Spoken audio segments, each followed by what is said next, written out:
नमस्कार। प्रेरणादायी कथाको सङ्गालो कथा सागरमा यहाँहरू सबैलाई म सुधीर अधिकारी हार्दिक स्वागत गर्दछु। आज हामी एउटा बुढो गधाको प्रेरणादायी कथा सुन्नेछौँ, जसले जीवनको असाधारण पाठ सिकाएर हामी सबैलाई चकित पार्नेछ। प्रेरणाको कुनै उमेर हुँदैन र सिकाइ कहाँबाट आउँछ भन्ने निश्चित हुँदैन। आउनुहोस् कथा सुरु गरौँ। खाडलमा खसेको गधा। एक पटक कुनै एउटा गाउँमा एक किसान बस्दथ्यो।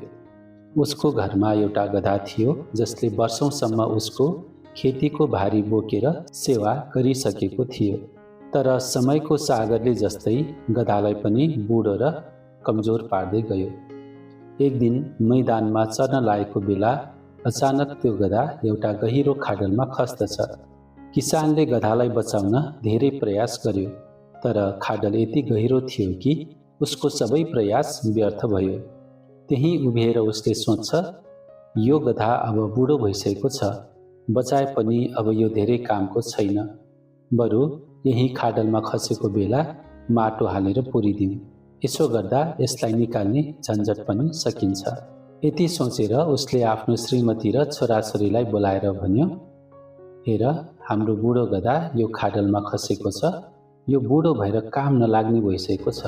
यसलाई निकाल्न पनि गाह्रो छ। अब यसलाई निकाल्ने झन्झट गर्नुभन्दा हामी सबै मिलेर यो खाडल नै पुरिदियौँ। किसानको यति कुरा सुनेर उसका परिवारका सबैले जोडतोडले माटो खन्न थाले र खाडलमा हाल्दै गए। उनीहरूको मनमा एउटै विचार थियो, यो बुढो गधा अब यही खाडलमा पुरिएर मर्नेछ र झन्झट पनि सकिनेछ। उनीहरूले 2 घण्टासम्म लगातार माटो खन्दै खाडलमा फ्याँक्न थाले। किसानले सोच्यो, अब त बुढो गधा पक्कै पनि मरिसकेको होला। उसले खाडलतिर हेर्यो, तर अचम्म, उसले के देख्छ भने गधा बुरुक्क उफ्रेर खाडलबाट बाहिर आएर जमिनमा उभियो, जिउँदै, एकदम स्वस्थ। सबैको आँखा ठुल्ठुला भए। किसान र उसको सम्पूर्ण परिवार अचम्ममा पर्छन्। तर यो कसरी भयो? रहस्य के थियो? साथीहरू, जब किसान र उसको सम्पूर्ण परिवारले बाहिरबाट खाडलमा माटो फ्याँक्दथे, गधाले आफ्नो पिठ्यूमा पर्ने प्रत्येक माटोलाई हल्लाएर झार्थ्यो। त्यो बाहिरबाट फालेको माटो खाडलको फेदमा थुप्रिँदै जान्थ्यो। गधाले त्यही माटोमा आफ्नो खुट्टा टेकेर उभिन्थ्यो।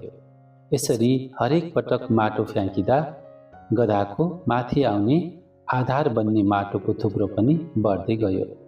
खाडल पुरिँदै गयो, तर गधाको उचाइ पनि बढ्दै गयो। अन्ततः उसले आफ्नै विवेक र साहसले खाडलको किनारासम्म पुगेर उफ्रन सफल भयो। जीवनको गहिरो सत्य यही हो साथीहरू। हाम्रो जीवनमा पनि यस्तै असफलता, निराशा, आर्थिक समस्या, सम्बन्धको तनाव जस्ता धेरै प्रकारका खाडलहरू हुन्छन् र हामी वरिपरिका मानिसहरू जसले हामीलाई मद्दत गर्नुपर्ने थियो, कहिलेकाहीँ जानाजान वा कहिलेकाहीँ अनजानमै पनि हामीमाथि उपेक्षा, आलोचना, नकारात्मकता, शङ्का रूपी माटो फ्याँक्न थाल्छन्।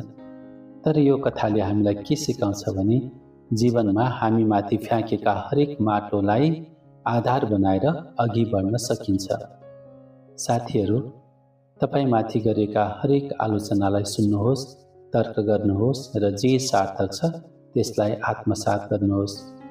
तपाईले पाएको हरेक असफलतालाई अघि बढ्ने एउटा सिडी बढाउनुहोस् र तपाईलाई झेल्नु परेको हरेक कठिनाइलाई तपाईको चरित्र बलियो बनाउने अवसरको रूपमा हेर्नुहोस्।